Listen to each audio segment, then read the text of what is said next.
Ahoy, y'all. It's Miss Chris, the Inlet Walking Tour, here in Murrells Inlet, South Carolina. So, I've decided to come back and tell you another little story about our area. What is the story about? Ghosts! Yes!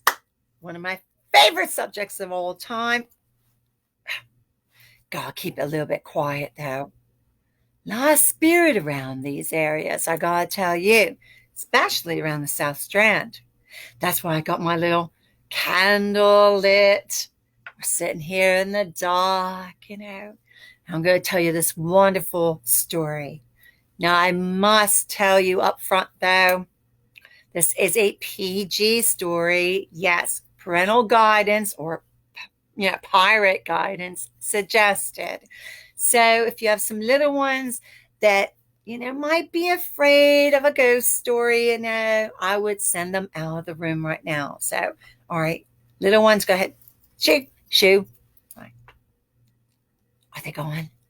Okay, here we go. So I was going to tell you a story about a local young lady that haunts our area. No, it's not Alice Flagg. Everyone thinks that Alice Flagg is the only spirit that haunts this area. Well, I'll tell you that story later on. But tonight, I decided I would tell you a story about another young woman who haunts the Murrells Inlet, South Carolina area. And her name is Ruth. So we're going back around the early 1900s. There is an old plantation home just down the road here, just around where the marsh is today. It is called Sunnyside Plantation. Sunnyside. Beautiful name, isn't it? But Sunnyside has a dark side to it. It is the location of a very famous murder. So, here we go.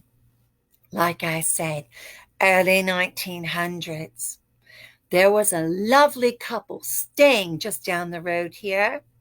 Their names were Cleveland and Ruth Bingham. They were staying at Sunnyside Plantation. You see, the plantation used to belong to the Alston family. We had many plantations throughout this area, and it went through many different owners over the time period. But in the early 1900s, some of the people, the Binghams, actually stayed there. Most of the Binghams actually lived west of here in Florence County. That family was Smiley Bingham's family. Smiley Bingham. Not a very smiley kind of guy, he was. He was a local politician. Let's just say he had a lot of power, you see, here in our area, a lot of influence. It is said that Smiley Bingham owned a farm not too far from here, and he accidentally murdered one of his field hands. So let's just put it out there. Yes. He actually found out that one of his field hands had injured one of his mules. I know, it's just awful, isn't it, But Smiley was so upset at this field hand that he and two of his henchmen, in the middle of the night, crept into the field hand's home. They grabbed him, kidnapped him, tied him to their horses, and dragged him all through the fields of his farm. The next morning, the local sheriff found the poor field hand, and he was dead. But it wasn't the horses that killed him. It was the nail that was hammered through his skull. True story. So Smiley was arrested for the murder of his field hand. So he went to his Bingham family and said, I need an alibi. Everyone agreed to give him an alibi, save one person, Ruth Bingham. She refused to lie about the murder of the field hand. So Smiley went to his son Cleveland and said, "You better do something about your wife." And he did.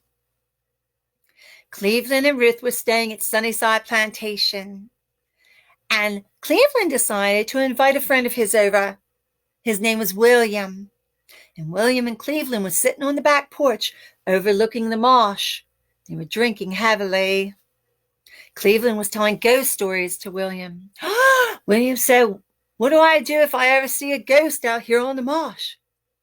And Cleveland said, "All you have to do is take out your gun and shoot at it, and it'll disappear."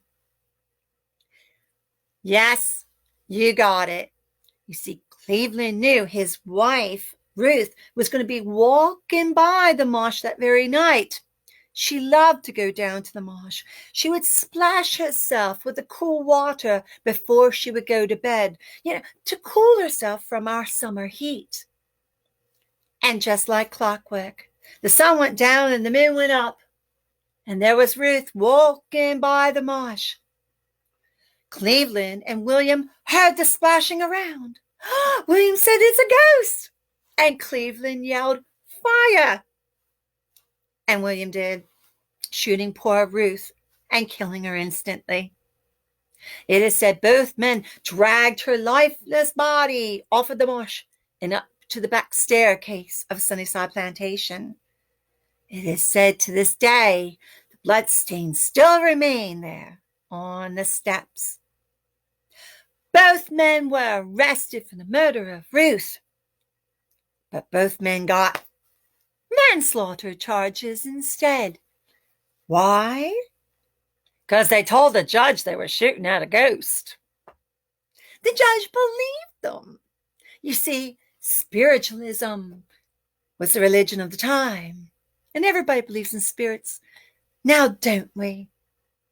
So both men got bail, and both men ran off as fast as they could. Well, William got captured and did 3.5 years hard labor. As to Cleveland, well, we're not really quite sure what happened to him. But I know that karma catches up to everyone, doesn't it? And what about Smiley, right? Smiley started all this ruckus with the murder of his field hand. Well, I found out he was murdered himself, mysteriously. Poison, they believe. And who poisoned him? Tune in next time where I tell you who poisoned Smiley Bingham. And the story continues with many more murders in the Bingham family. So, I'll see you next time here on Tales of the South Strand. So, please, God bless, Godspeed, take care of yourselves, all right? Ta.